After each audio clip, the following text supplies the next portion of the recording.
the month of May a month of making memories, recalling what was done to reveal what will be.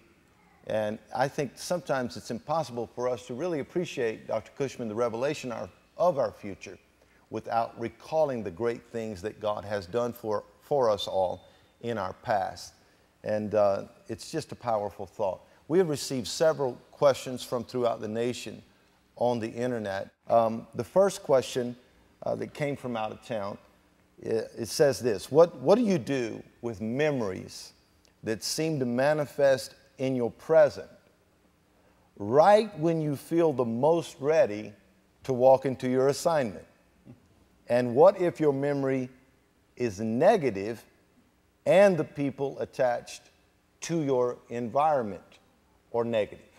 Dr. Cushman, we'll start with you, sir, and ask you to tackle this one first, and then we'll work with you. Well, tackle it. We will. The first thing I thought of is probably I should just forget it and go to something decent. Because I thought, well, the first thing you do is you shoot the person that brought back the memory, brought it up, and get rid of them. But, you know, something more reasonable is that we are in a constant fight to combat ugly things that come up at the wrong time. And we all live with that fear that there's something that's going to come up to embarrass us right at the wrong moment. I don't need this person to show up, nor do I need anyone to remind me of anything that happens to be in the past.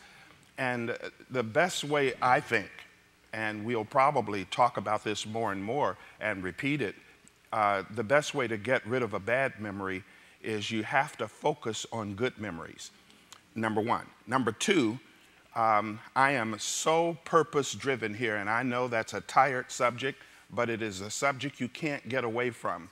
Your purpose, focusing on purpose, will drive. It's like the antidote to bad memory, because every time I think about something that handicaps me or cripples me, I have to think about what enables me.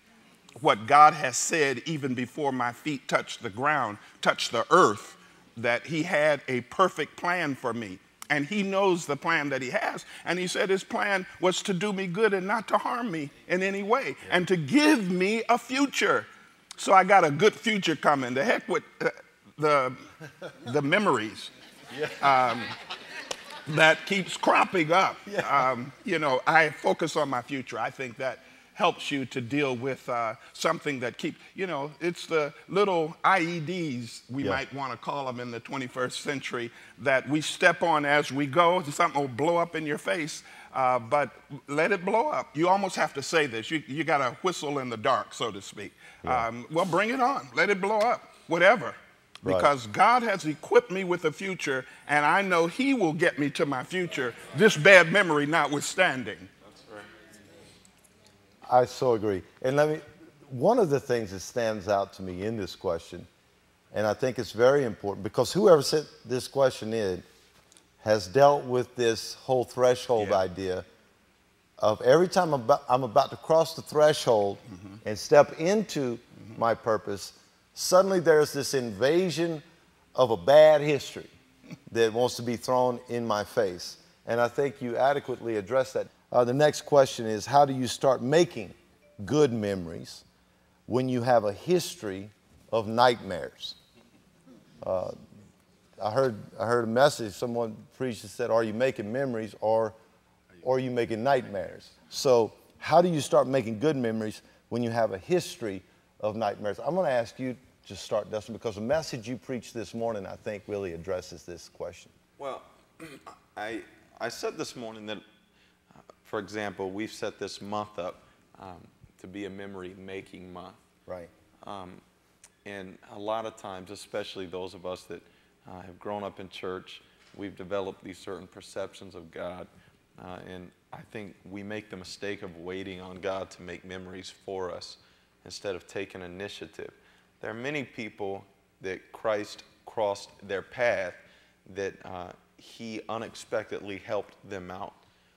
but we can never forget about the so many people that he encountered that took initiative to define moments for themselves. The woman with the issue of blood.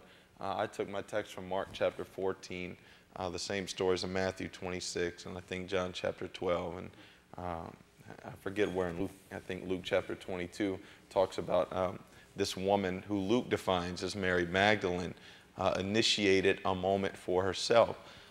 She walked in with an alabaster box, which was an heirloom, which to me represented a lot of memories. Heirlooms are something that have memories attached to them. And she brought that set of memories to Jesus, and she broke it open in front of him. And basically, what she did is she said that this moment with you is more valuable to me than all of the memories put together that I have in this heirloom.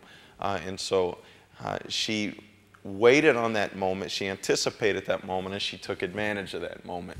And so I think that that's what we have to do. We have to find where God is. And I think we take those memories and we show God that this moment with him, a moment with him, is more important than those memories. And that really helps us to define a new moment of memory. God will always honor us when we do that. And Christ honored her. I don't think she expected Christ to turn around and say what he said. But it was her taking that action that Christ turned around and looked at her and told everyone around her that this will always be a memory about this woman. And so I encourage you to take all the bad memories and break them. In other words, lessen their value. Don't let them be as important to you as they used to be. And the only person that can do that is you. I can't do that. No pastor can do that for you. No parents can do that for you.